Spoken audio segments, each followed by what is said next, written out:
Welcome to Guide Guru. We hope this video helps. You begin by preparing both devices. Make sure the controller has at least 20% battery and your host device's Bluetooth is enabled.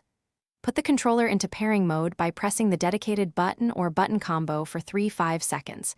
You'll see a flashing LED. On your phone, tablet, PC, or console, open Bluetooth settings and start scanning. Once done, watch available devices populate. Make sure to distinguish the controller name from generic entries before you tap to initiate the connection. After initiating pairing, you should confirm the controller on the host. Select its name and accept any PIN prompt. Most modern controllers use 0000 or no code. If the device requests drivers or an app, install it now and restart the game or software when finished, because drivers finalize mappings. Then, calibrate inputs in the host's controller settings. Adjust dead zone, stick sensitivity, and button mapping so frames, aim, and menu navigation behave predictably.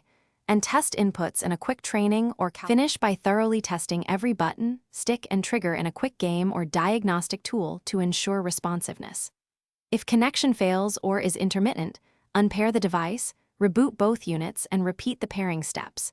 Trying a wired USB connection helps confirm whether the issue is software or hardware.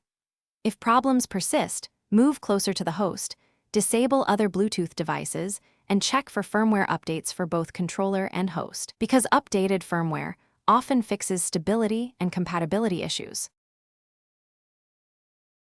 Thanks for watching. Consider subscribing if we helped you today.